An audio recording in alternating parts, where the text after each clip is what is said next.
बापा सर्गाने संसाराच्या दनिया आमी तुका अर्घ येता. तूं रायांचो राय धन्याचो धनी देवाचो देव सरपतीदार बाप तूं जावन असे. आम्हा सर्वांचो सर्गेचो बापाय तूं जावन असे. देखून आमी तुका अर्घ येता बापा. तूं वर्तो देव महिमेवन देव रायांचो राय धन्याचो धनी अल्फा ने ओमेगा पयलो ने निमाणो आरंभ आनी अंत तूं जावन असे. देखून आमी तुका अर्घ येता बापा. तो बिरमोदीचो सागर तूं जावन असे. काकोळीचो दर्यो तूं जावन असे. 7 बोटींनी 70 बोटी बोगसूंचो देव तूं जावन असे. 99 नित्यवंताक सोडून सुकून गेले एकल्या पातक्याक सोदूंक गेले वेसो देव तूं जावन असे. देखून आमी तुका अर्घ येता बापा. तुजो वर्तो मोग महिमेंत मोग तुवें आमच्या काळजांनी उदंड रितीन भरले बापा. पळयतात मरिफा तुजो मोग कितें आनी तुजे वळख कितें तुजे स्वभाव कितें गूण कितें तुवें आमकां कळीत केलें बापा. त्या पासून आमी तुका अर्घ येता. तुज्या एकल्याच पुता जेजू क्रिस्ताक ह्या संवसारीत धाडलोय. आमचो नाश करचे खातीर न्हय आमची नीत करचे खातीर न्हय बगर आमची सडवण करचे खातीर आनी बापा मदें आनी मनशा मदें तुटून गेल्लो संबंद परत जोड दिवचे खातीर आनी आमकां सर्गेचो दारवटो उक्ते करचे खातीर बापा. त्या देखून आमी तुका अर्घ येता बापा. तुज्या उतरा वरी तुवें आमकां नितळ केले पवित्र केले बेंडून सवर्ण तुवें आमकां नितळ केले बापा. त्या पासून आमी तुका अर्घ येता आसतना हो थोडो वेळ तुजे सांगता बसोंक तुका आयकूंक तुवें आमकां हांगासर हांड पावयले. पळय तुवें बसयलो तो पवित्र आत्मो म्हजेर आनी हांगा तुज्या मोगान आयकूंक केल्या सर भाव भयणीचे तूं पाठय बापा. हर एक ते उतर पवित्र आत्म्याच्या प्रेरणान ते प्रेरीत जाल्ले उतर जावन दी आनी व्यर्थ न्हय बगर मोलाचे उतर हाडूंक तूं म्हाका कोरपानी आदार दी. आनी आयकतल्यांनी तांचेच जाणवायन न्हय तांचेच संवयन न्हय तांचेच अभिप्रायान न्हय बगर पळयतात म्हणजे सक्तीन भरून ते उतर आयकूंक ते उतर मानून घेवंक आनी ते काळजान ते बाळगून दवरूंक आनी त्या प्रमाणे आमी आमची जिणी बांदून हाडूंक तो आमकां कोरपानी आदार दी बापा. हे सर मागणे हांव बेडयता तुज्या एकल्याच पुता जेजू क्रिस्ताच्या नांवान. आमेन आमेन आमेन.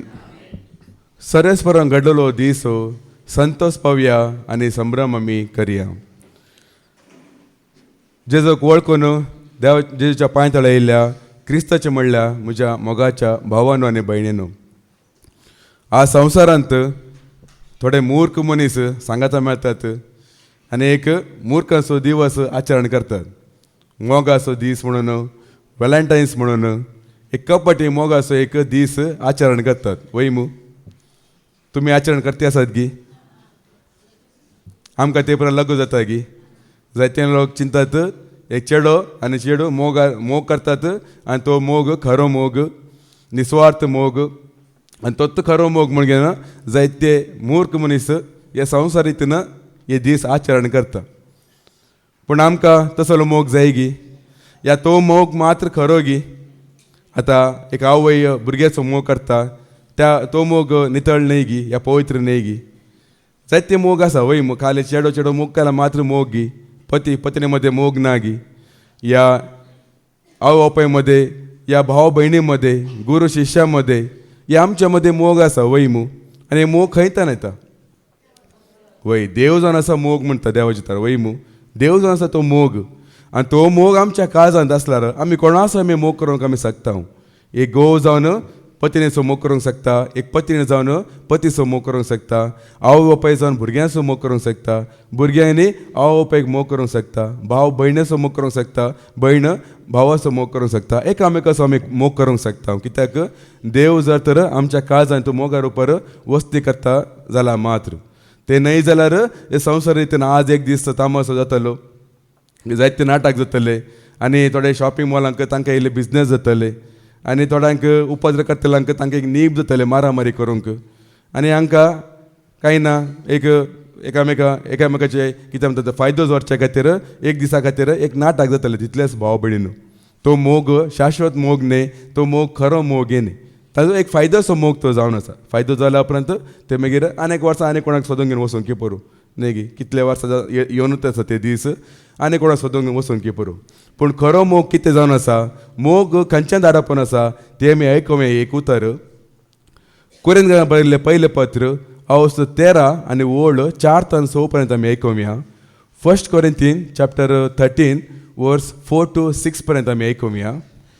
मोग सोसणीक, मोग सोसणीक, मोग दयाळ, मोग दयाळ, मोग मोसर करीना, मोग मोसर करीना, आपलीच बडाय उलयना, आपलीच बडाय उलयना, हंकारान बराना, ते हंकारान भराना, मोग मर्यादी विणे सलाना, मोग मर्यादा विणे सलाना, स्ವಂತ आदाय सोदिना, स्ವಂತ आदाय सोदिना, रागार जायना, हा अपकार मनान दवरिना, अन्याय पळोवन संतोष पावना, पगार सत जिखलेले पळोवन संतोष पावता. हे निस्वार्थ मोग जावन आसा भाव भयणीनो. हे सर्गीतान देवून यांचो बापाचो मोग तो जावन आसा. सट्टान एकत्र रितीन मोग कोणाक दुबळा मध्ये आनी ग्रेस्ता मध्ये पक्षपात करिनातलो या भेदभाव करिनातलो मोग, भगेवंत आनी पातक्या थंय भेदभाव करिनातलो मोग, निस्वार्थ मोग तो जावन आसा. आनी असलो मोग आमच्या काळजांत आसला मात्र आमी कोणाचो मोग करून खाली आमच्या मोगाच्या मनशाचो म्हणणे कोणाचोय मोग करूंक दुस्मांत सहित आमी मोग करूंक शकता. आतां आज तांणी सांगत मेळटले तांच्या स्त्रियांक या तांच्या दादल्यांक सोडून दुसऱ्यांचो मोग करूंक जाता की केल्यार ते एक केले म्हणजे एक स्वार्थाचो मोग तो जावन आसा वय मू देखून तसल्या मोगांत आमी नाद देखून आमी भागी जावन आसा. आतां ह्या संवसारांत तुमकां सुखांत जियेची आनी सुफोळ जावन जियेची जाल्यार बरें मजेन जियेची जाल्यार तुमी कोणाचो पाटलाव करूंक जायची? कोणाचो? परत्यान विचारता. ह्या संवसारांत तुमकां सुखांत जिवंक जायची, बरें ताबाजो करून मजेन जिवंक जायची, त्या तुमकां जेजूचो पाटलाव करीत की ह्या सैतानाचो पाटलाव करीत जाय? आनी कितें जेजू म्हणटा थोड्यान, कित्याक जेजू आमकां मजेन जिवंक दाबाजन जिवंक सुशेगाद जिवंक हांगासर आपण हाडूंक ना. क्रिस्ताचे हांकां क्रिस्ताचो पाटलाव करतल्यांक दगदणी सुखाना म्हणटा देवाचें उतर. असले एक आशा दोन तुमी हांगासर येयला जाल्यार तुमी रॉंग एड्रेसर पावला. तुमी रॉंग एड्रेस ह्यो जागो सारको जागो न्ही.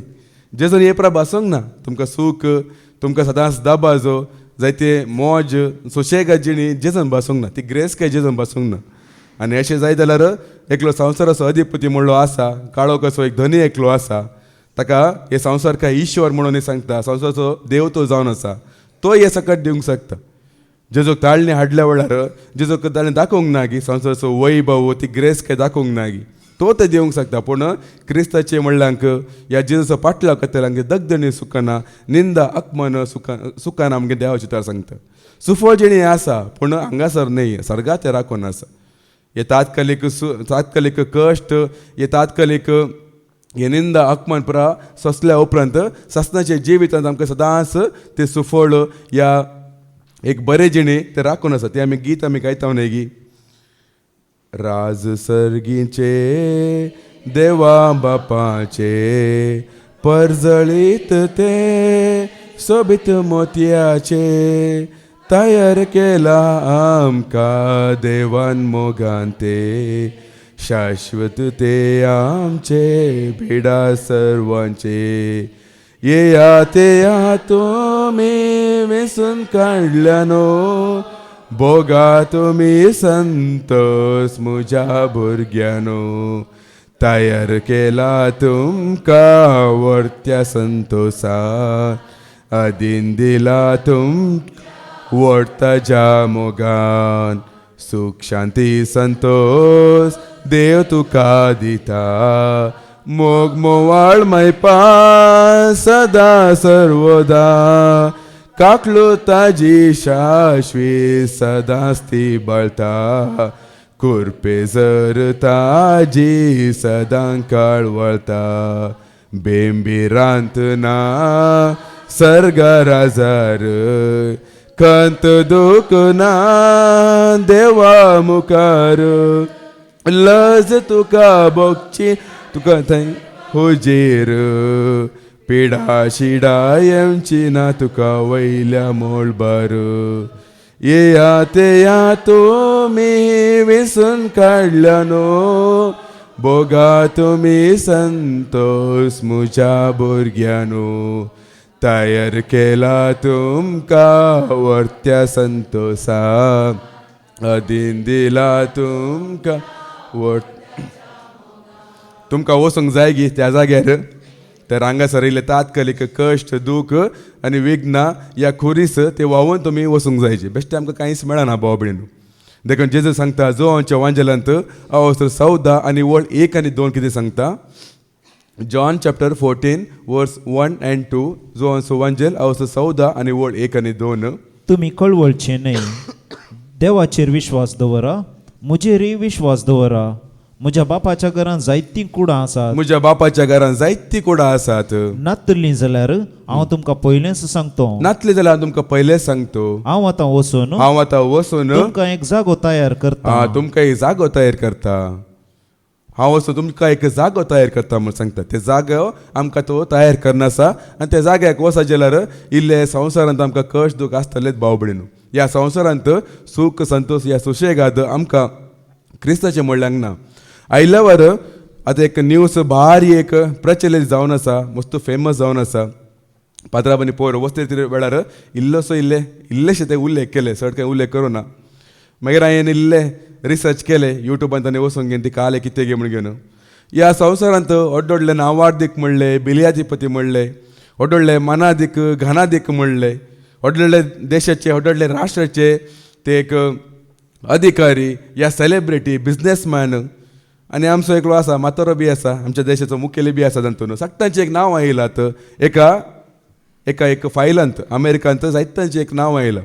एका आयलँडांत जायते एक वायट पुरा जावन आसले. एकलो मनीस आसलो, तो तरणाटे चेडवांक आनी पुरा धरन तांकां किडनॅप करन त्या आयलँडांत ताणें दवरून घेवन आनी असले मनीस वचून घेवन तांचे लागीं वचून सूख भोगतले, तांकां अत्याचार करतले, तांकां मात्र ल्हानशी भुरगीं सयती.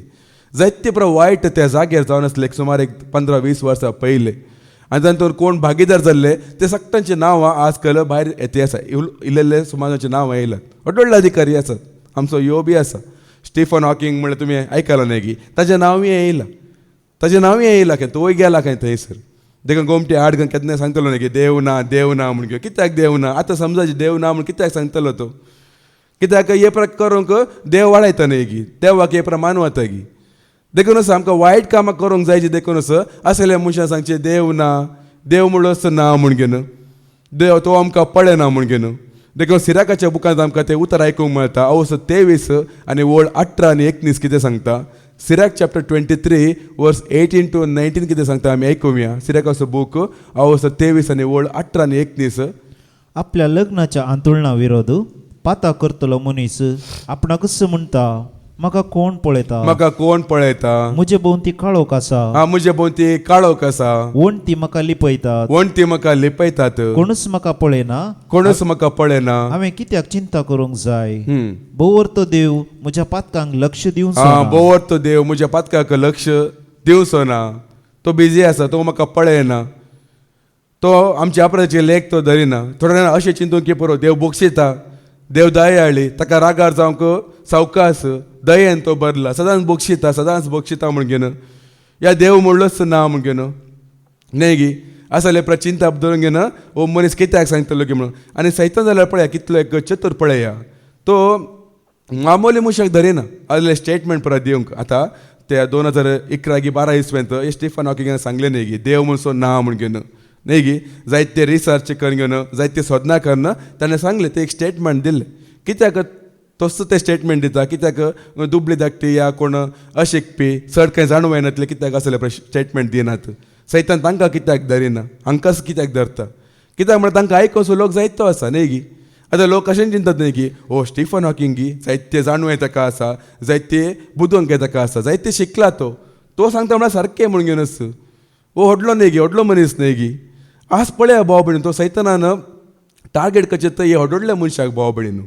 व्हडले अधिकारार आसलेल्यांक, व्हडल्या पदवीदार आसलेल्यांक, व्हडले शिकलेल्यांक, जाणटे काही चड आसलेल्यांक, मस्त शिकलेल्यांक, ह्या अधिकारार आसलेल्यांक असल्यांकच तो धन घेवन आज तो कशें ताजें साम्राज्य बांदून आसा पळया. आनी मुखली वळ कितें सांगता? तो फकत मनशाच्या दोळ्यांक भियेता. पूण सरस्पराचे दोळे सूर्यप्रास 10,000 वांट्यांनी परजळीत म्हण तो नेणा. ते खंयगी ते अमेरिकान खंयगी ते आयलँड असले. हांगा थंय जायते लोक म्हणल्यार हांगा थंय म्हणणे सगळ्या संवसाराचे राष्ट्राचे व्हडले अधिकारी, व्हडले एक बिझनेसमॅन जावन दी. इस्रायलाचो पयलेचो एक अध्यक्ष आसलो, या अमेरिकाचो आतांचो अध्यक्ष आसा. जायते परा जावन आसा भाव भयणू. आतां सकट लोक उपराटल्यात.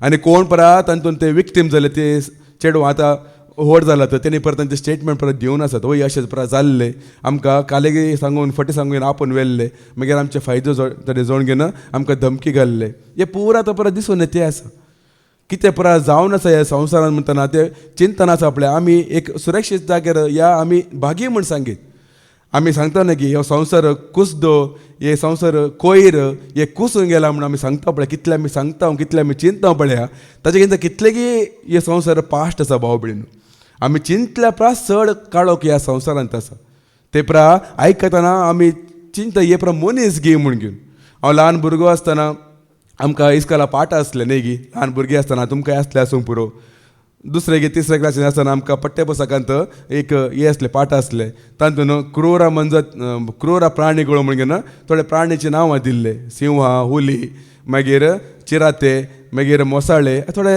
क्रूर मनजाती म्हण घेवन क्रूर ಪ್ರಾಣಿಗಳು ಯಾವುದು ಸಾಕು ಪ್ರಾಣಿಗಳು ಯಾವುದು ಸಾಧು ಪ್ರಾಣಿಗಳು ಯಾವುದು म्हण घेवन पक्षिಗಳು ಯಾವುದು म्हण घेवन आतां म्हाका बघता हे क्रूर प्राणीಗಳು तेने क्रूर प्राणीಗಳು मनीसच जावन गेला भाव भयणीनो व्हडले दुडो आसले पदवे आसले ह्या मस्त शिकाप आसले इत्ता आज क्रूर जावंक गेलात मनशाचो दुस्मनच मनीस जावंक गेला तांच्या दोळ्यांत रगतच ना म्हणल्यार बरी ह्या काळजांत एक येस ना एक कणवळे म्हणचे ना एक दयाळे म्हणचे ना कितलो काळो कितलो एक मनीस फटवूंक पडला या कितलो एक दळदेरो जावन गेला पळय मनीस केवल मनशाच्या दोळ्याक तो भियेता मनशाच्या दोळ्याक म्हाका सिरकून पडचे वर एक सक्कडे भाग्यवंत वय मू सक्कडी मनशा म्हाका सिरकून पडचे रे मात्र सिरकून पडला उपरांत ते इंग्लिशांत सांगतात न्ही की ते एक गाद आसा न्ही की आपणाच्या सुखीक आमी कितें जाता आमी सुकून पडल्या वेळार आमी लॉयर जाता खंय आमचें कितें म्हणजे सूख दिसून येयल्या टायमार आमी लॉयर जाता हेरांचें सूख दिसून येयल्या वेळार आमी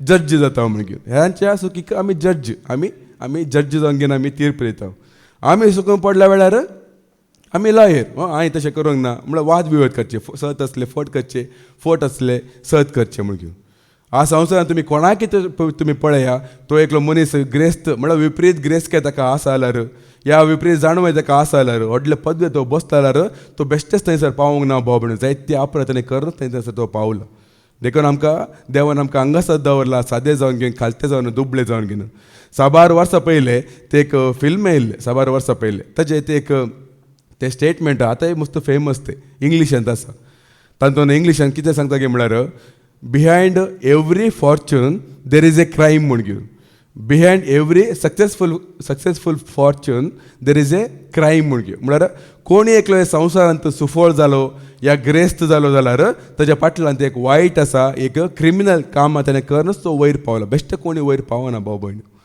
देखून परत तितू वळ आमी आयकुया निमाणी वळ तो फकत मनशाच्या दोळ्यांक भियेता तो फकत मनशाच्या दोळ्यांक भियेता पण सोरेस्पराचे दोळे सूर्याप्रास 10,000 वांट्यांनी परजळीत म्हण तो नेणा ते मनशाचे सालीची एक कूस पळयतात आनी भोव गुपीत कोणशांनी नदर मारतात सकडी मनशा मुखार हांव सिरकून पडना जो मनशाच्या मुखार म्हजें कितें कर्तव्य दिसून येना जो म्हणून मनशाक मात्र भिवन आसा भाव भयणीनो ताका सरस्पराची ताका भिरांत ना देवाची ताका भिरांतच ना कित्याक सुरू आयकल्लें न्ही की देव म्हणचो ना म्हण घेवन ताणें सांगतात आनी तांकां कितें वायट करूंक आसा आनी हे करूंक वेतात खंयसर तांच्या गांवांत की साबाजाना पळया पयल्या गांवांत या व्हडले शारांत व्हडले देशांत तांकां वचूंक जायची तांच्या ल्हानशा गांवांत तांच्या कुटुंबा सांगता जिवंक नाका कित्याक म्हण आतां तुमकां समजूंक जायची कित्याक तेणी भायल्या गांवांतच कामां सोदचें कित्याक खंय गी वचून घेवन तांकां शिकाप तांकां जायची कित्याक हांगासर कुटुंबा सांगता सैऱ्या मदें तांकां रावूंक नाका सकड म्हण हांव सांगिना थोड्या जाणां आसूंक पुरो तांकां एक मजबुरी जावन आसा तांचे दुबळी काय आसा रीण आसा त्या देखून तांणी पयस वचोंक पुरो तशें आसूंक पुरो पूण जायत्या लोकांक पयस वचोंक घेवन कामां करूंक जायची बरें कामां गांवांत आसल्यार व्हडले शहराक वचोंक जायची लोताक जाल्यार ते शहर व्हडले ते एक शहर बारी सोबीत दिसलें वय मू अब्राम मध्ये आनी लोता मध्ये ते एक उलोवणें जातना अब्राम तुका सांगता तुका खंय वचोंक आसा तूं वच तूं कितें सोडते पळय तें हांव विसता म्हणजे सांगतना लोताक तें शहर बरें दिसता खंयचें तें शहर आमी आयकुया जेनेसीस चॅप्टर 13 वर्स 10 to 13 उत्पत्तीचो बूक हांव 13 आनी वळ 10 ते 13 पर्यंत आमी आयकुया लोटान आपली दिश्ट गुंडायली आनी जोर्दने न्हंये भोंवतणी भरपूर उदक आसलेली भूंय ताका दिसली सोरेस्परान सोदोम आणि गोमोरा नाश करचे आदी सोदोम आणि गोमोरा नाश करचे आदी जवळ पर्यंत विस्तारलेलो तो जागो हा. सरेस्पराच्या उद्याना परी इजिप्ताच्या देशा परी असलो. पळे सरेस्पराच्या उद्याना परी ते असले आणि देखून हा. लोटान जोरदान न्हये भोंवतणीचे फालके विंचले. भारी सोबित देश भावबणी तो सोदोम आणि गोमोरा भारी सोबित देश. आज जायते असे सोबित देश ग्रेस्त देश व्हडले शहर मनचे कडेन जावन चिपातका आनी दुसरे खंय सरी जायना. सभा तेंबा पर्यंत हांवें आयकल्ले ते अमेरिकाचे न्यूयॉर्क म्हणले सिटी आसा न्ही बारी ग्रेस्त वन ऑफ द रिचेस्ट ते सिटी ते जावन आसा. थंय जावनचे अपराध थंय जावनचे अत्याचार थंय जावनचे किडनॅप मर्डर आनी कितें सुपारी किलर म्हणटा पळय ते पुरा दुसऱ्या खंयच्या शहरान ती जायना की. थंय एक मनीस म्हळ्यार तो केन्ना भिवूनच जियेता खंय त्या शहरान जिवनचो मनीस खंय गेला रे पब्लीक प्लेसार गेला रे भिवून तो जियेता खंय खंय ताका गुळो गेले खंय ताका किडनॅप केले म्हण तांकां भिरांत दिसता खंय त्या शहरांत रावंक. हांगा तर आमकां भारी व्हडले शहर ते न्यूयॉर्क व्हडले अमेरिका व्हडले दोड्डा शहर म्हणून आमी सांगता. कराडाक सांगतात न्ही दुरोदा बेट्टा नुण्णा गे म्हणजे सांगतात पळय तशें भारी सोबीत दिसता. आनी हाचे पयलीं सांगलें न्ही ते लॉस एंजलीस म्हणजे थंय अमेरिकान ते आसा लॉस एंजलीस म्हणून ताका सिन सिटी म्हणजे नांव आसा म्हणजे ते मनशाक पाताक करचें म्हळ्यार तांकां एक नमन सकाळचें ब्रेकफास्ट केला बरी तांकां ते कॉमन भाव बिडून आजकाल ते एक लायफ स्टायल जावन गेला. आनी अशें करिनात तर आपळे लोक तांकां लागीं करीन. ह्यो सैतान कितें करता गे म्हळ्यार सांगता की प्रोग्राम करते आसा प्रोग्राम म्हळ्यार मनशाचे ते चिंताप तांचे भोगाप तांचे दिश्ट तांचे जिणी पुरा ताचे अधीन करूंक म्हळ्यार तो कितें खुशी वता पळय त्या प्रमाणे लोकांनी जिवंक जायची. लोकांचे हे म्हणटा पळय साळ सामकण एकामेका पळोवंक आदारूंक जायची. देखून एकलो व्हडलो एक फेमस फिल्म स्टार म्हणटना ताका एकलो हे फॅन्स आसा जायते फॅन्स आसा वय पळय सकाळी एका मानाचे जाले पळय. एक क्रिकेट मॅच म्हणटना जायते लोक एकठांय जाले कितले एका मानाचे जाले पळय थंयसर म्हळ्यार लोकांनी पुरा ह्या वायट कामांत एका मनाचे जावचे खातीर हे पुरा तो काम करनासा आनी देखून व्हडले मनशाकच तो धरनासा. देखून हे पुरा हांव आयकतना हांयचे एक मनशाचे काळीज कितले एक भश्ट जावन गेला कितले एक वायट जावन गेला पळय. हांगासरी लोक चिंता ओ बारी सोबित शहर बारी एक व्हडले शहर म्हण तो विसता मुखार कितें थंयसर राखून आसले. देखून लोकांक आसा पळय तांच्या गांवांत जिवंक नाका तांच्या दुबळ्या धाकट्या आवय बापाय सांगाता या तांच्या शेजाऱ्या सांगता जिवंक नाका भायल्या गांवांत पयस वचून जिवंक जाय कित्याक येत कामां करचे खातीर भाव भयण. या कांय नाका जाल्यार पिकनिका करूंक जायची टूर करूंक जायची संवसार भोवंक जायची न्ही मात्र आमकां संवसार पळोवचे दर्यो पळोवचे बीच पळोवचे आनी कितें प्रकृती पळोवचे सृश्टी पळोवचे पूण गेल्ल्या उपरांत जावचे कितें भाव भयण. आतां हे भोंवचे जाल्यार रे भोंवड मारचे जाल्यार रे हे कोणात आनयला न्ही जाय की भोंवचे हे कोण करता आसा. जॉबाचे बुकांत आमी आयकता न्ही एक एक आनी वळ 7 कितें सांगता. जॉब चॅप्टर 1 वर्स 7 कितें सांगता आमी आयकुया. सरेस्परान सैतानाक म्हळें तूं खंय तावन आयलोय. तूं खंय तान आयलोय. सैतानान सरेस्पराक जाप दिवन म्हळें हांव संवसारांत भोवाडो मारून आयलो. भोंवडो मारून आयलो तो भोंवणत आसा थंयसर हांगासर भोंवणत आसा आनी ताका वळखल्यान की तो भोवंक तो लायता. हांगा पळय थंय पळय हांगा पळय थंय वच हांगा वच आनी थंय गेल्ल्या कडेन कितें प्रकार जाता म्हणजे आमकां कळीत ना. हाचे पयलीं आनीक हांवें व्हिडियो पळयल्ले इंटरनेटार जावनचे क्रायम खंय हायस्ट क्रायम खंय आजकालच्या दिसांनी केवळ आमकां ते एक हॅक केल्ले या सायबर क्रायम तुमी आयकलात पूण ताचे कितलेगे चड आमकां कळीत नासतना जायते क्रायम पुरो जावन आसा की. थोडे वेबसायट आसा खंय ते वेबसायटीचें नांव हांवें दिल्लें तातूंत खंय जायते व्ह्युवर्स आसात व्ह्युवर्स म्हळ्यार गुता न्ही पळयतले आसात आनी कितें सगळें थंयसर अपलोड करतात गी म्हळ्यार आतां कोणी एक लॉजान गेले म्हणजे चिंता थंयसर तांकां रुमांत थंय हिडन कॅमेरा आसतात थंय कितें जाता आसा ते पुरो कॅप्चर करचे.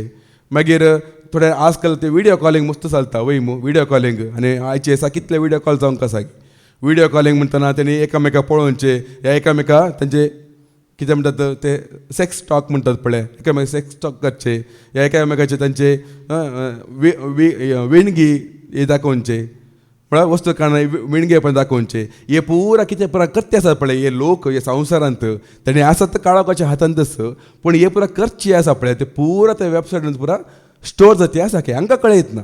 म्हळ्यार तो सांगता त्या ते संभाशणांत इंटरव्यून दिल्लो तो मनीस सांगता ह्या संवसारांत कितले लोकां लागीं मोबायल आसा पळय सगळ्यांचे मोबायल हॅक जावन गेला गे सगळ्यांचे तांकां केदाळा ते जाय जी ताणें ते यूज करते आसात तांकां कितें म्हणजे नाका जाल्ले व्हिडिओ मेळ्ळे की फोटोज मेळ्ळे की या जायते दुडू मेळ्ळे की तांकां जायल्या टायमार ताणें काण घेतले की आनी ते वेबसायटीर पळयतले लोक खंय तो सांगता आतां हायेस्ट व्ह्यूवर्स अशे खंयच्यान ते पॉर्न आनी आसा पळय असले व्हिडिओनी पळोवच्यान हायेस्ट व्ह्यूवर्स ते कांयच नाही म्हणटा तूं ते कांयच नाही ताजे कितें चड व्ह्यूवर्स थंय आसात म्हणटा कितले 10 करोड 20 करोड लोक थंय पळोवन वतात सगळ्या संवसाराचो कितले बिल्या दिपटी म्हळ्यार मिल्या गटले लोक ते व्ह्यूवर्स तातून आसात की तातून पुरा नीज दाखोवचे की कोणाक कशे अत्याचार करचे कोणाक जीवशे मारचे कशे मागीर एक स्त्रीक खंयचे हुनून हांतून घालून घेवन उज्जांत घालून घेवन ते लासतना ते कशे क्रिकेटो मारता बॉब मारता ते पळयतना लोकांक बारीक खुशी की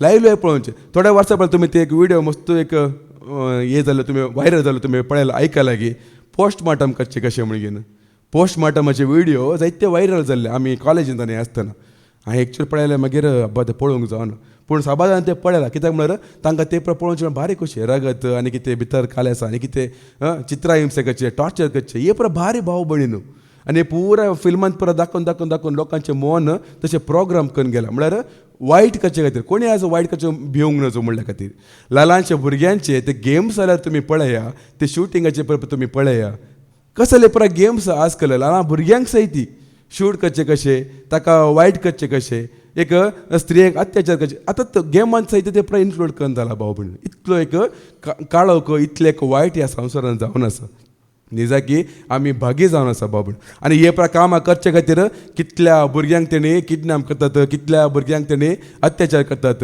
कितल्या लोकांक तेणी जीवशे मारतात म्हणजे आमकां कळयत ना ह्या संवसारान हे पुरा जावनूच आसा जितलो आमी हे संवसार वायट म्हणून चिंता पळय ते कितलेकी वायट ते जावन आसा भाव भयण देखून आमी एक जेच्या पांयतळा आसा पर्यंत आमी सुरक्षीत जावन आसा कित्याक ह्या सर वायटांतल्यान तेणें आमकां राखून व्हेला आमी सुरक्षीत ते जावन आसा देखून व्हडले शहर म्हणटना आमी विस्मीत पावचे न्ही कित्याक त्या व्हडले शहरांत ताणें कितें पळय जावन आसा आमी आयकुया रोमाकारांक बरयल्लें पत्र अवसर 1 आनी वळ 26:30 आनी 1 पर्यंत रोमन्स चॅप्टर 1 वर्स 24 to 31 पर्यंत आमी आयकुया ह्या तांच्या पिशेपणाक लागून तांच्या काळजाच्या बुरश्या वंदवण्या आदीन देवान तांकां सोडल्यात अशें एकामेका मान होगडावंक कारण जातात तसल्यो करण्यो ते आदारूंक पावले पळया तांच्या काळजाच्या बुरश्या वडण्या आदीन देवान तांकां सोडलें म्हणून सांगता देव अवकाश दिता आनी की देवाक वळखनातलो पण देव सोडता भाव भयण देखून साबाजाना चिंतूंक पुरो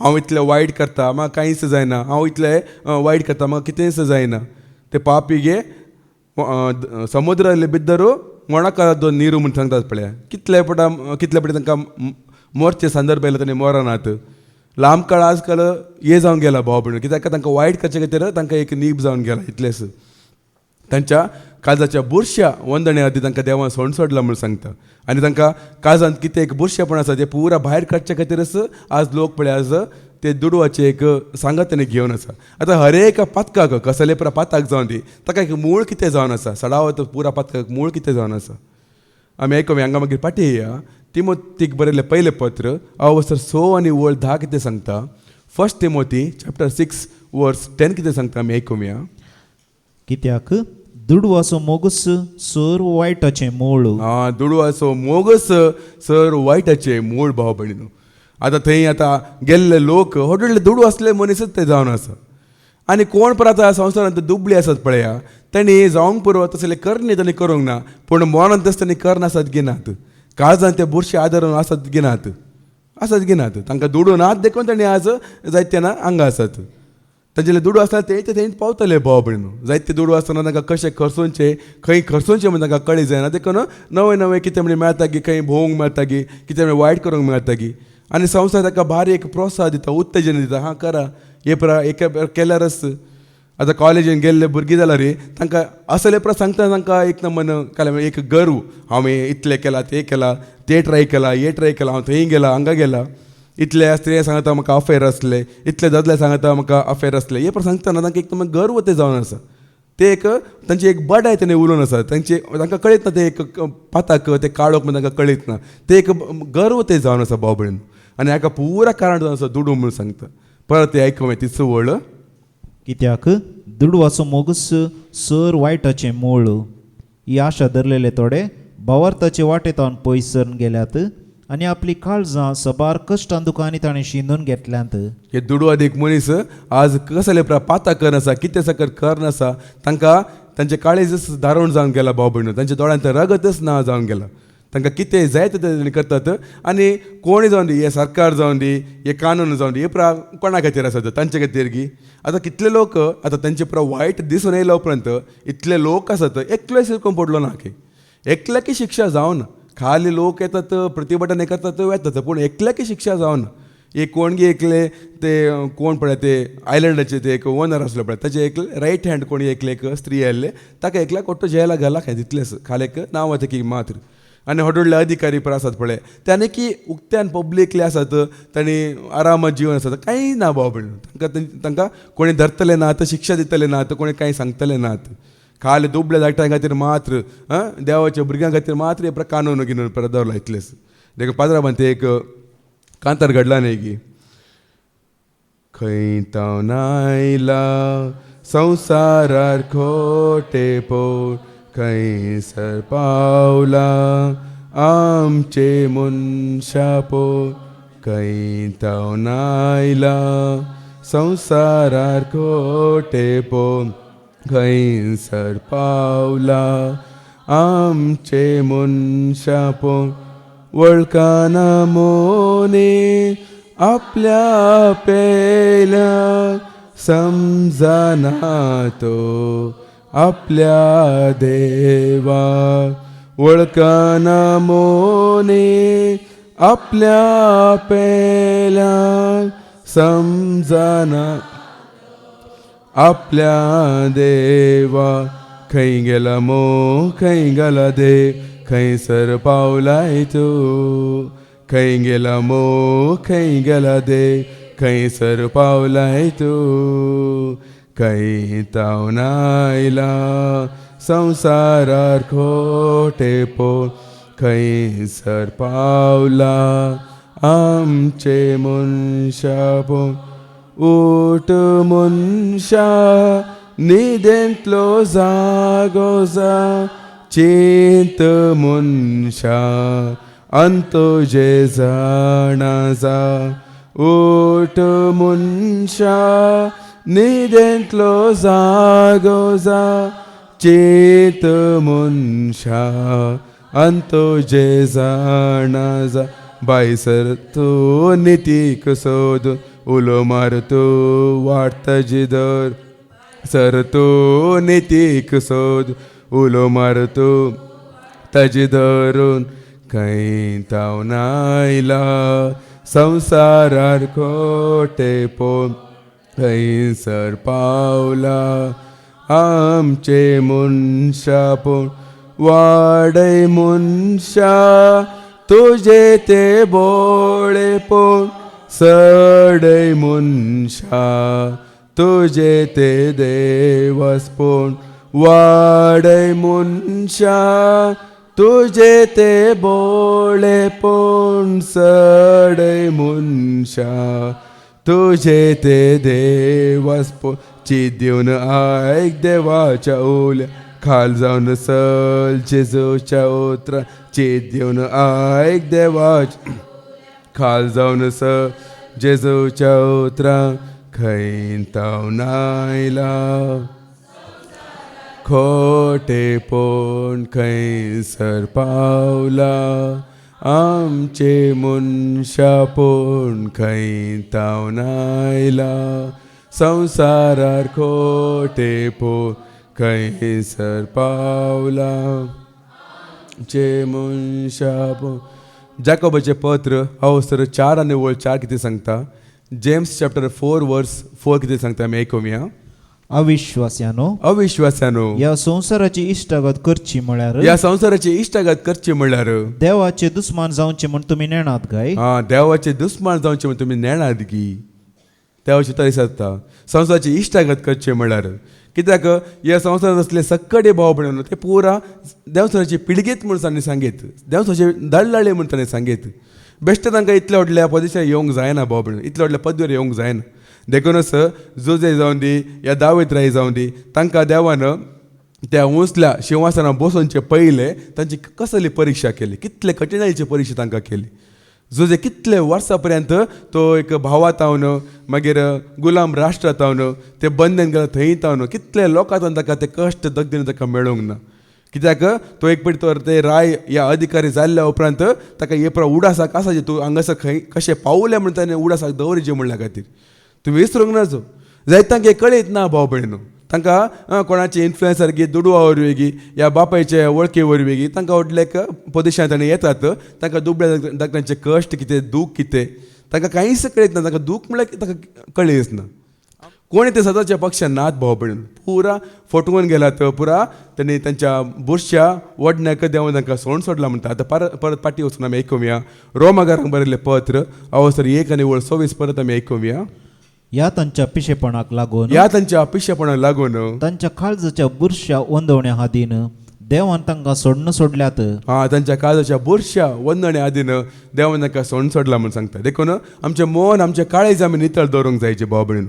कित्याक हर एक बुरशे हर एक मेळे येता काळजांतल्यान म्हणटा देवाचे. तर मागीर हांगा पाटयया मार्काचो वांजेल अवस्त 7 आनी वोळ 20 तान 23 पर्यंत.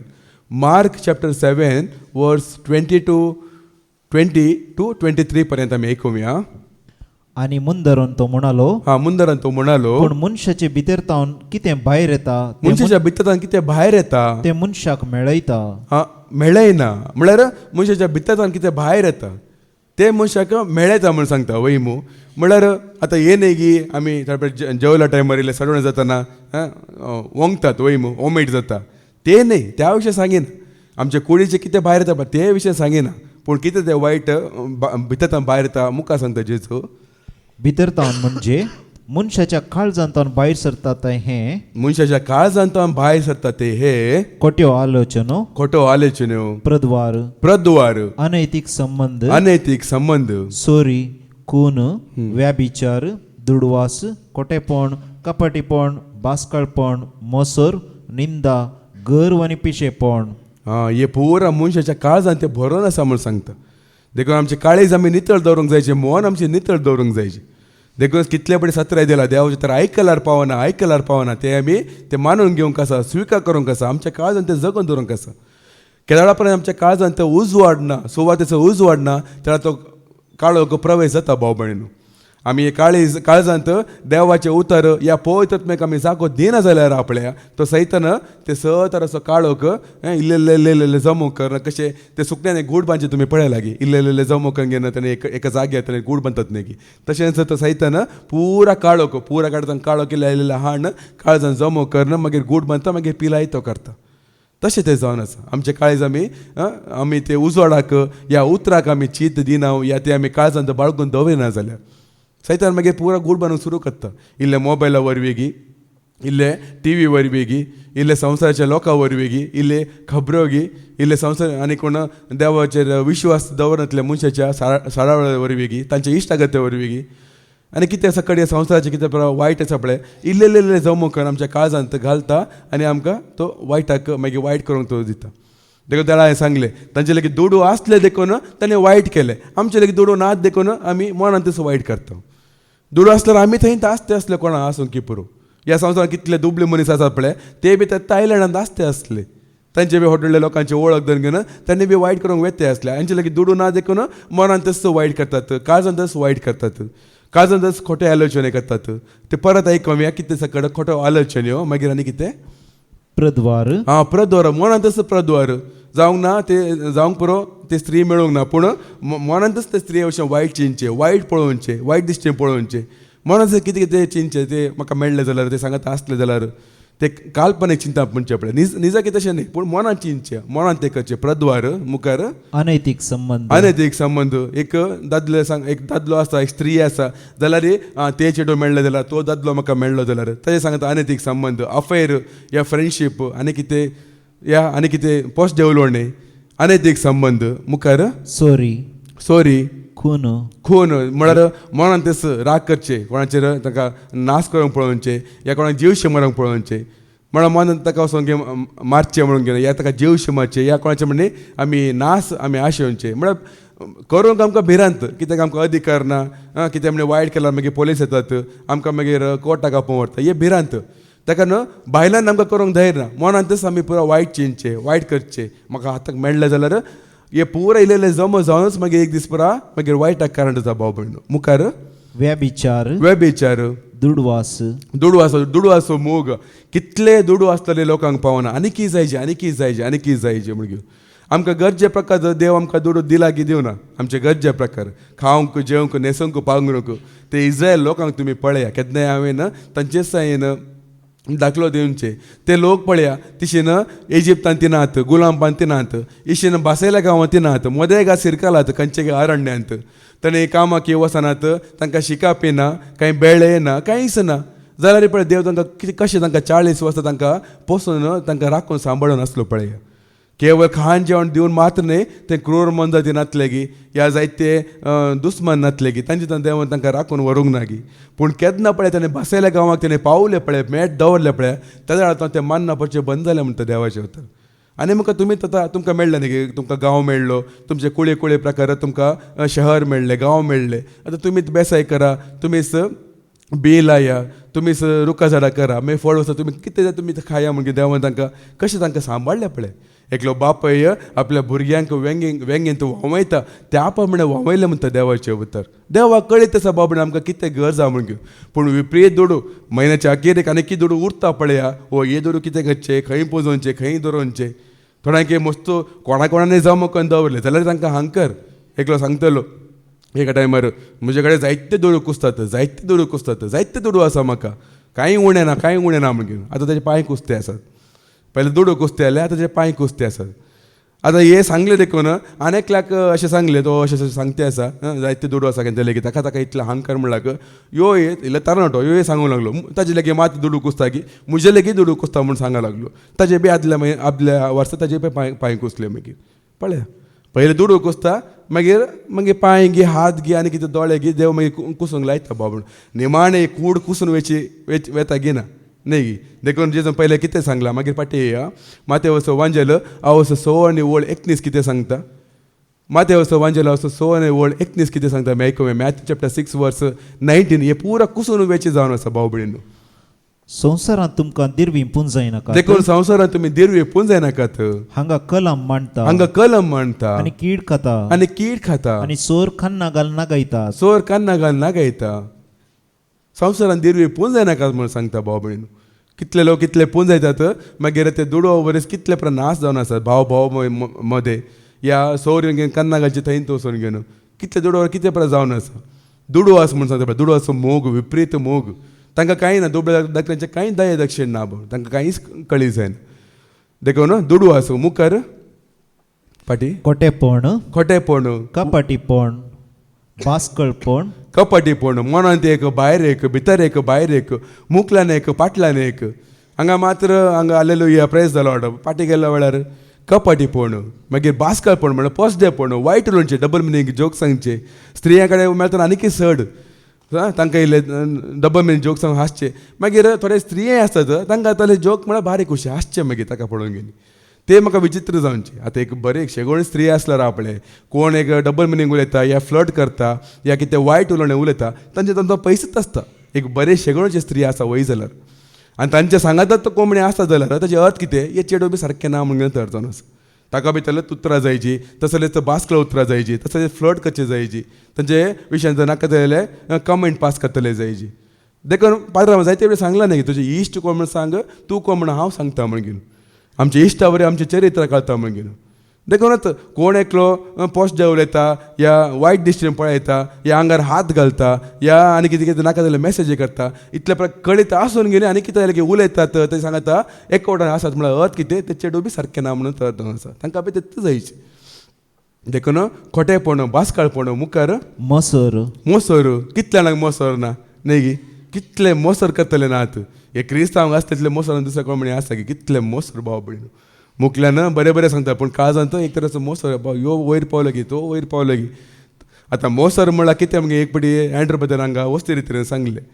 मोसर कितें गे म्हळ्यार हांवें वीक पिवोवचें आनी म्हज्या दुस्मनाक राखून रावचें, तो मरता म्हण घेवन. वीक पियेला हांव राखून राहता म्हजो दुस्मान मोरता मोरता कोण वीक पेलोच मोरता वय मू मोसर ह्या द्वेश ते काजवान दवरूंक घेन तो मरता म्हणून आमी राखून रावता मोरता आमीच भाव भयणू ह्या मोस्त्रा वरी आमी कितले आमी होगडेला भाव भयणू कितले आमी होगडेला आमी कोणाचेर आमी मोसर करता जाल्यार आसा पळय कोणाचेर आमी मोसर करता जाल्यार पळय देव आसा पळय तांचेर आशिर्वाद घालता कोणाचेर आमी मोसर करता पळय तांचेर आशिर्वाद घालता पूण आमचेर देव आशिर्वाद आदर देव न्हय आतां पाद्राबाक जायते आशिर्वाद भरला म्हणून घेन हांव जर तर पाद्राबाचेर हांव मोसर करता जाल्यार आशिर्वाद पाद्राबाचेर पडटा म्हजेर पडना म्हाका वायट जाता भाव भयणू हे म्हाका वायट जाता अशें हांव चिंता जाल्यार या अशें हांव मतीन चिंता जाल्यार हे परा जावंक पुरो आमच्या उतरांनी आमी दाखोवन दिनात कित्याक आमी आतां क्रिस्ताची देवाची भुरगीं आमी भावार्थी म्हणले त्याला आमी आयकल्लें की मनशाच्या दोळ्याक आमी भिवोवची मनशा मुखार म्हणजे पत्का मुखार येना जाणून घेवन भिवून आमी जियेता देखून जावं पुरो तोंडाच्या उतरान आमी उलयना पूण मनांत आमी चिंता हे पुरा पत्का मनान जावची हे आमचे काळजांत ते जावचे हे सैती जावंक ना म्हणटा देवाची त्या सांगता सैतानाक इडेंच दिनाकात म्हणून सांगता एक काळोख सैती जर तर कोणा विशयान ती तुमकां इल्लेशें म्हणजे मोसर येता जाल्यार कोणा विशयान ती इल्ले म्हणजे द्वेश उपजता जाल्यार कोणा विशयान ती एक वायट चिंतना या कितें म्हणटा बासकाळपण या वेबिचार या प्रद्वाराची आशा तुमकां येता जाल्यार ताचे अर्थ भितर काळोख रिगला म्हणून अर्थ भाव भयणू तशें आमी भायर येवंक जायची तशें कितें वस्त येत्र करचे गी या देवाचे तर वाचचे गी या मागण्या करचे गी आमचें मन नितळ दवरूंक जायची आमचें काळीज नितळ दवरूंक जायची कित्याक आमी आवयच्या गर्भांतना आमी पातकी जावन आसा आनी हे मेळेपण आमच्या पुरो जावन देवून येयला भाव भयणू कितले आमी देवाचे तर आयकता मात्र न्ही ते आयकले उतर आमी काळजांत बाळगून दवरता तितले काळोख आमचे पयस येता देखून तुमी सवाळपटी तुमी सांगले आयकला न्ही गी 8 घंटे हांगासर बसता कितें म्हणजे तुमकां वायट चिंताप वायट भोगप एक कोणाचे राग द्वेश मोसर तुमकां येता गी ह्या जाग्यार 8 वर आमी कितले सुरक्षीत पळया देवाचे तर आयकता कितले आमी नितळ जाता आमगे ना की पळया मागीर 4 वर जाल्ले उपरांत पाटी आमी घरा वयताना कितले आमी एक शांती समाधान कितले हळू जावन आमी पाटी वयता पळया कितले देवाचे उतरान तें काम केलां भितर वचून घेवन तें काम जालां भाव भयणू 8 वर घट्ट न्हीद हांगा येवन घेवन मागीर 4 वर तुमकां तें शांती समाधान मेळटा गे पळया या मन खंय थंय हांगा थंय दवरून घेवन या भायर वचून भोंवड मारन 4 वर उपरांत तुमी पळया तुमकां तें समाधान शांती मेळटा गी कितले आमकां कितले स्पश्ट न्ही गी उतर सोंपें म्हणटा पळय देवाचें कितलें स्पश्ट दूद जाल्यार दूद म्हणटा या धंय जाल्यार धंय म्हणटा मस्त स्पश्ट भाव भयणू एका समजूंक एक व्हडलें काही रॉकेट सायन्स म्हणटा पळय तें कांय जायचें म्हणना व्हडले जाणवाय जायची व्हडलें काही शिकप जायचें म्हणना हें आमी आयकता जाल्यार काळजां बाळगून दवरता जाल्यार आमचें तें आसा तें काळोख तें नपयस जावन वयता भाव भयणू ती जालें कितें व्हड आनी कितें आसा मुखार निंदा करचे पळया निंदा जावंक पुरो तोंडांत आमी करिना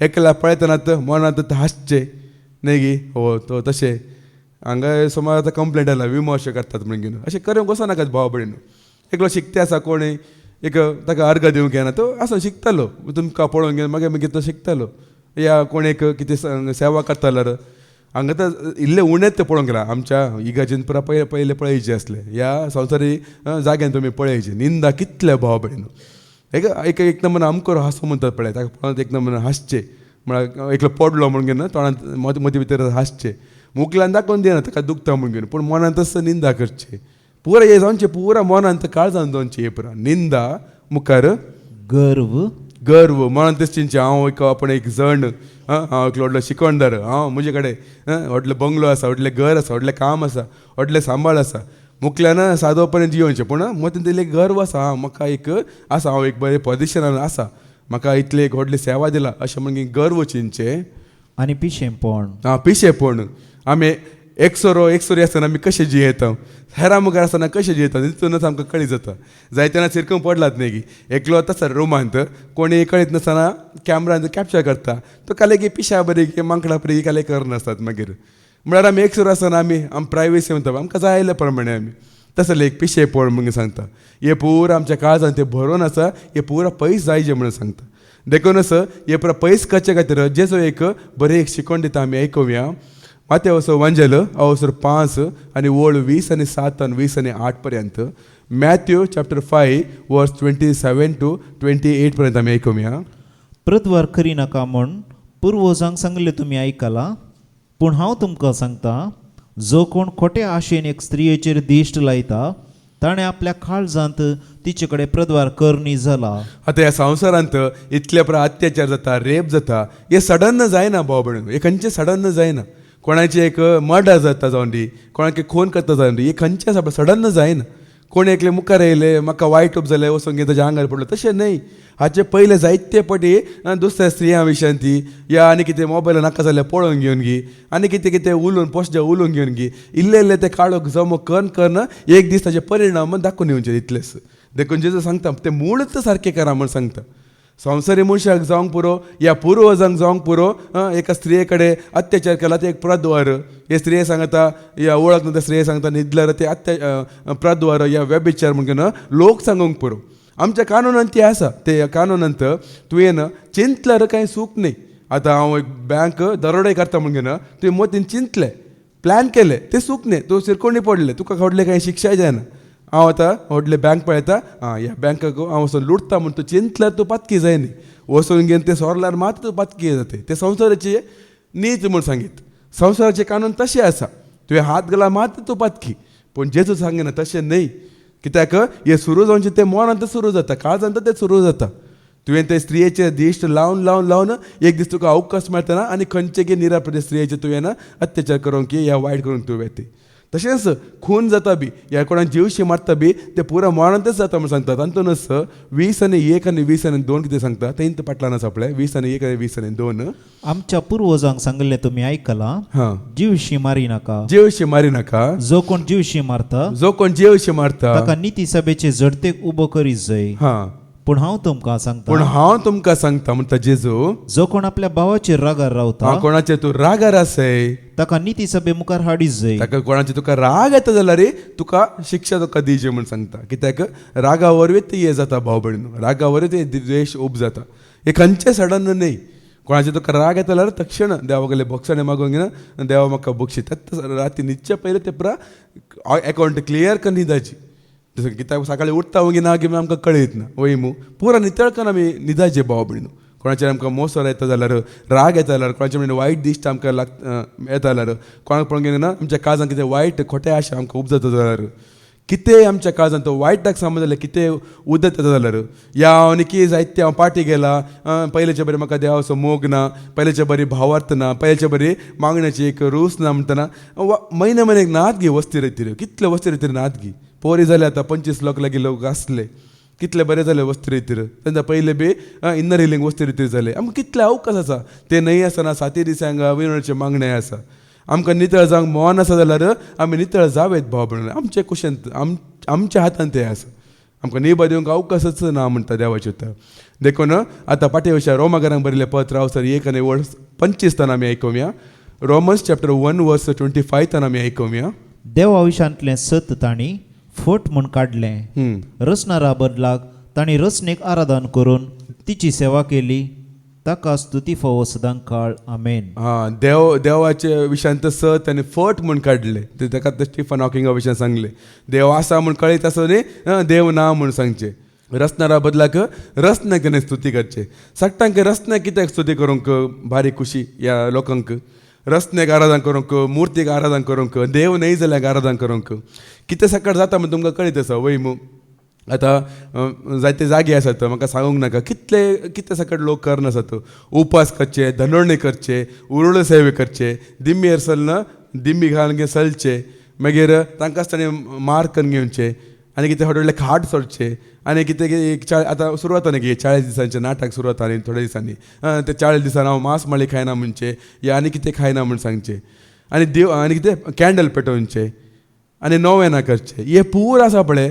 लोक करता कित्याक करता सांगा कित्याक म्हण करता कित्याक म्हळ्यार ते कोणा मुखार करते आसा पळय ते रस्न म्हणटात पळय रस्न तांकां कळीत जाता की आतां तूं सुर्या मुखार वचून घेवन तूं कितें तुजें भक्तीचें कार्य कितें तूं कर तें सुर्याक कळीत जाता की चंद्राक कळीत जाता की ह्या गायेक वचून घेवन तूं अशें कर तें गायेक कळीत जाता की ह्या फातराक कळीत जाता की ह्या आनी खंयच्या मुर्तीक कळीत जाता की लोक कितले बुद्दू पळय आनी हेरांक कशें बुद्दू करता पळय आमी एक भावार्थी म्हणून घेवन आमी आमकां आमचे थंय एक देवाची भिरांत आसा म्हणून घेवन हेरांक दाखोवचे खातीर मात्र हे भाव भयणीनो खाली हेरांक दाखोवचे खातीर मात्र खाली पांयांनी चलचे पयस तान चल पूण शेताराक वयचे आनी कितें उपास करचे आनी कितें सकाळ तुमकां कळीत आसा न्ही की वाती पेटोवचे जावन दी या गळ्यान कितें घाण घेवचें जावन दी कुरीस घाण घेवची जावन दी या माणा मंत्र करचे सांगलेत मागणे 50 पडी सांगचे 10 पडी सांगचे हे पूर आसा पळय हे रस्ते कांयच कळ्ळी जायना देखून रस्त्यार म्हाका हे प्रकार जाता गे आमकां रस्त्यार मुखार आमी उरलो सगळे केला तो देवाक देव सोडता गी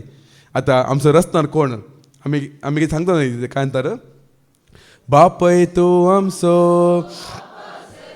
मोगासो वोडा मोगा पजेक पळेसो बापय तूं बापा सर्वांक मोगासो वोडा मोगा पजेक पळ आमी ताका सर्गेचो बाप म्हूण आमी सांगता अब्बा बापा म्हूण आमी सांगता देवा म्हूण सांगता तो आमचो बापय वय मू सगळ्यांचो सर्वांचो तो बापय तो जावन आसा ते बापाय मुखार वचोंक घेन असले नाटक आनी करता तो बापाय ते स्विकार करता की तसले मागणे देवाक आमचे थंय कितें जायचें म्हणून देवाचे तर सांगता आमी आयकुया हे पंच नाका म्हणटा पळया द्वितीय नियम अवसो 10 आनी वोड 12 कितें सांगता डिट्रोनॉमी चॅप्टर 10 वर्स 12 कितें सांगता आमी आयकुया द्वितीय नियम अवसो 10 आनी वोड 12 आमी आयकुया आणि आता इस्रायला सरस्पर तुझो देव तुजे कडेन कितें विचारता सरस्पर तुजो देव तुजे तान कितें विचारता आयक तो विचारता इतलेंच तो विचारता इतलेंच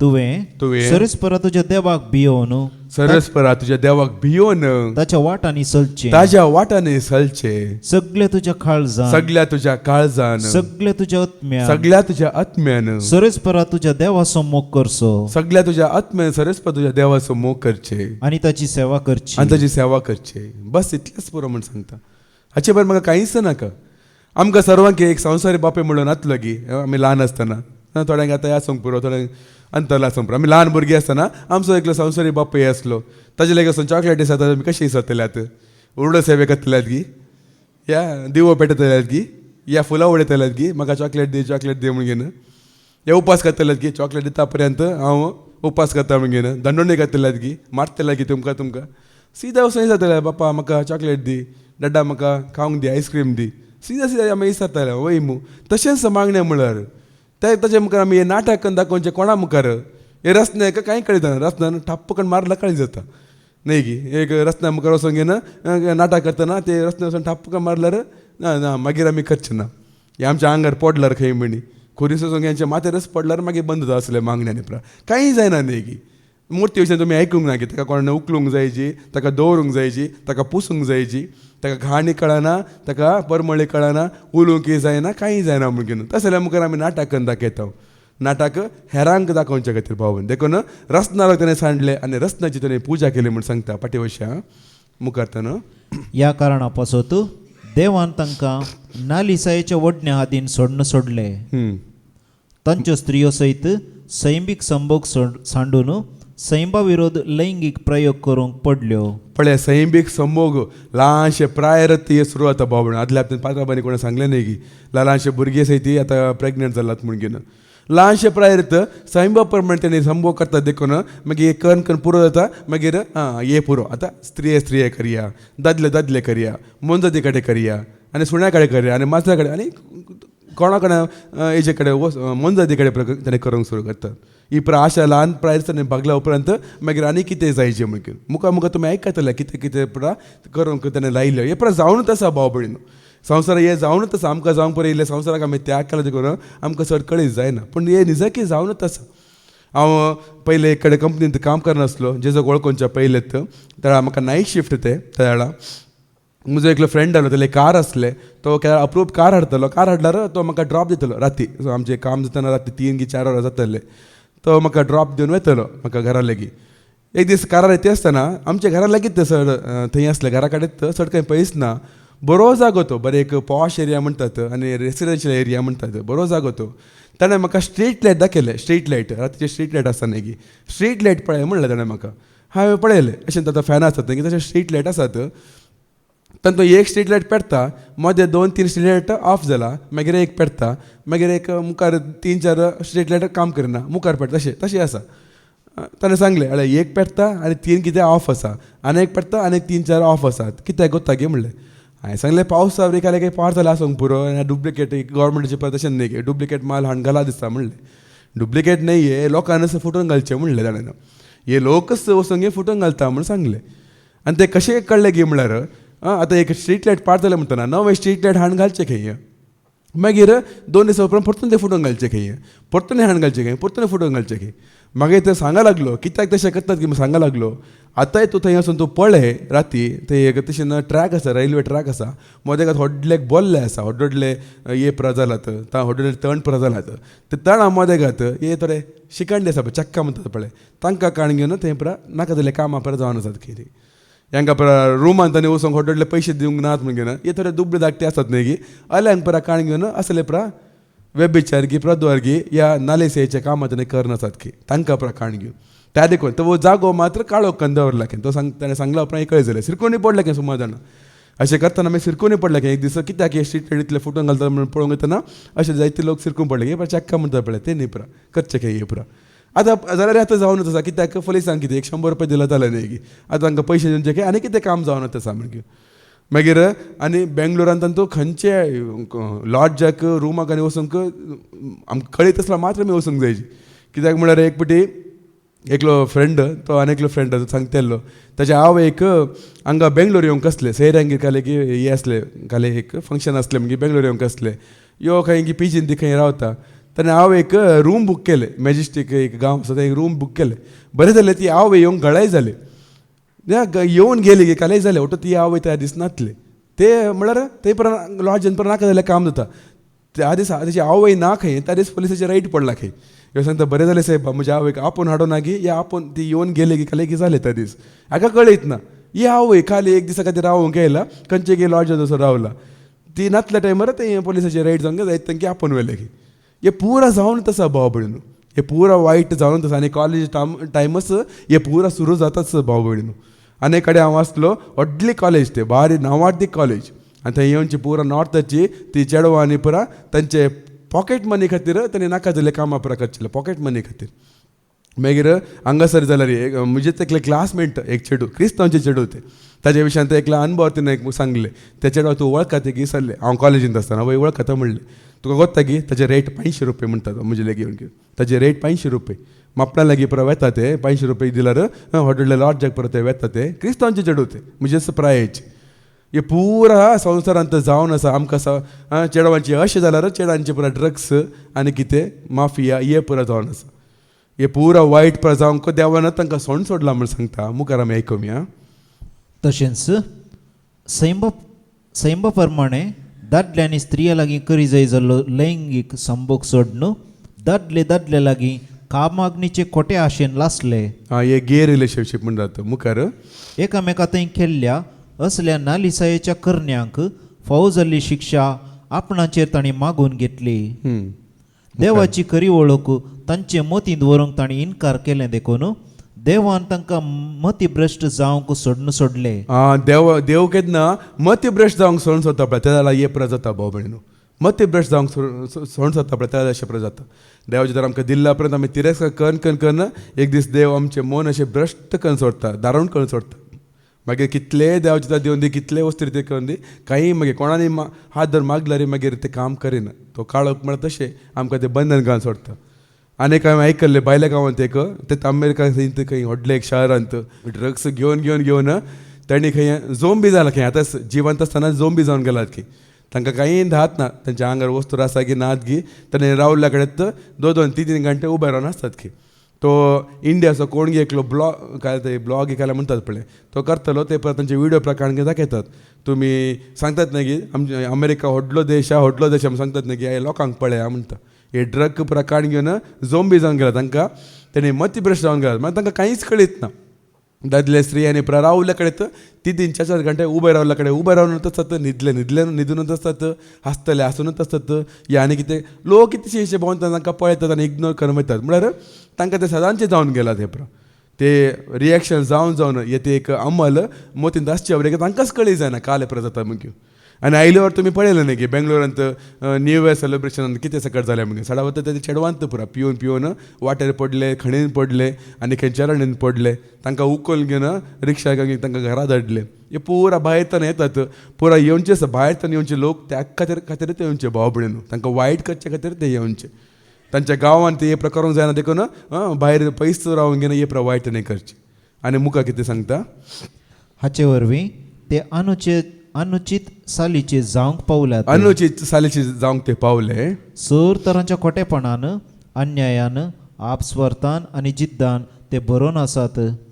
मोसरान, कुन्यांनी, झगड्यांनी, कपाटीपणान आनी हग्यान ते बुडोवन गेल्यात. ते कबराळी, छाडयाळे, देवा खांटाळ्याचे, गरवी, हंकारी. पण देवाक कांटाळ्याचे म्हणून सांगता पळय. देवाक तेंचो कांटाळो येवन गेला म्हणून सांगता. गरवी, हंकारी मुखार आपली बडाई उलयतले. आपली बडाय उलयतले. वायटाक वरतल्या नव्या नव्या वाटांचे सोदनेर आसलेले. नवे नवे वायट कचे ते सोदण्यार आसलेले. माय बापाक खाल जायनासलेले. अल्बे मोतीचे दिल्ले उतर पाळी नासलेले. हेरांची दयामया वा काकुळत कणवळाई नासलेले. यांचे पुरा काळीज बुरशे वडण्यात देव नाका सोण सोडला देखून हे पुरा वायट दिसून येता मग. आनी एका काळार अशेंच जाल्ले ह्या संवसारांत देखून देवान तो संवसारांत नाश करून उडयल्लो. तांच्या विशयांत देवाची तर कितें सांगता आमी आयकुया. जेनेसीस चॅप्टर 6 वर्स 5. उत्पत्तीचो बूक अवस्था 6 आनी वोल्ड 5 आनी 6 कितें सांगता. जेनेसीस चॅप्टर 6 वर्स 5 to 6 कितें सांगता आमी आयकुया. पृथ्वेचेर मनशाचे कोटेपण सोडून येताले आनी ताच्या काळजांत, तांच्या काळजांत कोटी चिन्ना शिवाय, खोटी चिंतना शिवाय हेर कितेंच घोळनातले हेर कितेंच घोळनातले म्हण सरेस्परान पळयले. तांच्या काळजांत केवळ खोटेपण बावन. सकाळी उठल्या घडयतना राती न्हिदूंक वचे पर्यंत केवळ खोटेपणच घडोवन येतले आमकां देवान पळयले. देखून देव सुरसुरलो म्हूण सांगता मुखार. आपणे मनशाक रचलो म्हण सरेस्पर सुरसुरलो. आपणाक मनशाक रचले म्हणजे सुरसुरलो. हांवें एक सूख केलें म्हणजे देवान सुरसुरलो म्हूण सांगता. हांकां हांवें रचले की म्हणजे ते देवाचे सारखे स्वरूप आनी होगडोंक घेना. तांच्या काळजांत केवळ बुरशेत ते आसले म्हूण सांगता. देखून देवाचे तर आमकां सांगता तुमचें मन जेजूचें मन जावन म्हूण सांगता. फिलिपिकांक बरयलें पत्र अवस्था 2 आनी वोल्ड 5. फिलिपिन्स चॅप्टर 2 वर्स 5 कितें सांगता. तुमचें मन क्रिस्त जेजूचें मन जावं. हांगासर आमकां कित्याक आपूण हाडला. आमचें मन क्रिस्ताचें मन जावचे खातीर. देखून हर एक दीस सकाळी आमी सांगता न्ही की देवा बापा तुजे बेसावन दी, जेजू तुजे बेसावन दी, पवित्रात्मे तुजे बेसावन दी, जेजू तूं मुजो आनी हांव तुजो. आनी एक मागणी आसा हांव केन्ना सांगता आसता. जेजू बोळ्या खालत्या काळजाच्या कर काळीज म्हजे तुज्या काळजा सारखे. जेजू बोळ्या खालत्या काळजाच्या कर काळीज म्हजे तुज्या काळजा सारखे. जेजू बोळ्या आनी खालत्या काळजाच्या कर काळीज म्हजे तुज्या काळजा सारखे मागीर. ताचें काळीज मात्र नितळ निर्मळ बोबळीन. तो ह्या संवसारांत आसतना केन्ना म्हणी गिरेस्त जावन कुशे वेल्ले आसा गी. व्हडलो राय जायचे म्हूण कुशे वेल्ले आसा गी. फेमस जायचे म्हूण कुशे वेल्ले आसा गी. ह्या हेरांनी म्हणजे सेवा करचे म्हूण कुशे वेल्ले आसा गी. जेजू जिणे पळयतना आमकां कळीत जाता न्ही की जेजू कशी आसली ह्या संवसारांत. ताचें मन कितलें नितळ आसलें. ताका ताची दुस्मान सयती ताका वायट करून कुशे वरिनातले. दुस्मान सयती ताच्या उतराक विस्मीत पावताले. असलें मन आमकां आसूंक जायचें म्हूण सांगता. असलें मन आमी जोडचे खातीर आमी देवाचे तर आयकुचे खातीर हांगासर येता बाबळेन. देखून एक दीस मागीर सर्ती जातली आनी त्या दिसा देव आमकां दाखोवन दितले आमचें मन कशें आसलें म्हणून. आमी वाचता मातेवचो वांजेल अवसर 25 आनी वोल्ड 30 आनी 4 आमी आयकुया 40 पर्यंत. मॅथ्यू चॅप्टर 25 वर्स 34 to 40 पर्यंत आमी आयकुया. उपरांत ते हेडिंग एक आयकुया. सर पुरजांची झडती. सर पजांची झरती. कोणाचें मन नितळ आसले आनी कोणाचे काळीज बुरशे आसले तांची झरती ह्या प्रमाणे जातले कशें आमी आयकुया. उपरांत उजव्यांक आसलेल्यांक राय म्हणटलो. उजव्याक आसल्यांक राय म्हणटलो. येया तुमी म्हज्या बापाचो आशिर्वाद घेतलेल्यानो. कित्याक संवसाराच्या आरंभातावन तुमकां म्हण तयार करून दवरलां ते राज्य तुमचे दायज करून घेया. तुमकां म्हण ते दायज तयार करून दवरला. कित्याक तयार करून दवरला मुखार आयकुया आतां. कित्याक हांव भुकेल्लो आनी तुमी म्हाका खावंक दिले. तुमी म्हाका खावंक दिले. हांव तानेल्लो आनी तुमी म्हाका पियोंक दिले. तुमी म्हाका पियोंक दिले. हांव परको आसलो आनी तुमी म्हाका तुमच्या घरांनी आसरो दिलो. हांव उक्तो आसलो आनी तुमी म्हाका न्हेसूंक दिले. हांव पिडेंत आसलो आनी तुमी म्हजी जतन घेतली. बंदेंत आसलो आनी तुमी म्हाका पळोवंक आयल्यात. पळया देवाचे तर आतां ही आयकला उपरांत एक थियरी जायना जो भाव भयणू. देवाचे बरें जालें आयकूंक. एक थियरी जायना जो हे प्रॅक्टिकल जायची. हे पोर आतां आमी आयकले पळया. कोणा भुकेल्यांक उंडो वांटून दिवंक, तांदळ्यांक पियोंक दिवंक आनी परक्यांक दुबल्यांक कुमो करचे, एकामेकाक सुदर्शन व्हरचे, एकामेकाक बोगसूनचे. हे पोर आमचे दिसून येवंक जायचे. आनी असल्यांक मात्र आनी केन्ना आतां मन नितळ आसल्यार मात्र जाता भाव भयणू. आमचें मन नितळ आसल्यार मात्र आमचे कर बायलान नितळच जावन दिसून येता. आमचे कशें साल आसा त्या प्रमाणे आमकां दिसून येता. पूण आनी आमी बुरश्या अधीन आमी आसा जाल्यार आमच्या मनान त्याला आमी आयकल्लें न्ही की मनान तसं निंदा करतले प्रद्वर करतले अनैतीक संबंध दवरतले या व्यभिचार करतले खून प्रद्वर हे प्रकार करतले जाल्यार मुखार तुमकां वाचूंक मेळटा मागीर तुमकां कळीत आसा हांव परको आसलो विणगो आसलो बंदन आसलो भुक्यान आसलो तुमी म्हाका कांयच आदार दिवंक ना कित्याक तांचे स्वार्थ तांचे बडाय तांचे ओडपण तांचे दुडवाची आशा हे तांतूनच तांणी इतले हे जावन गेले की तांकां एकामेकाचे कांयच परवा नासले बाबून तेच सतांचे जिवीत जोडोवंक आमचें मन जेच्या मना सारकें आमी करना ल्हान भुरग्यां बरी सर्गेंच्या राजांत सदां काल बापा पुता पवित्र सगळे रावंक आमी खुशेवरया देव आमकां आदार दिवन हांव मागता बापाचे पुताचे आनी पवित्र नवी आमीन.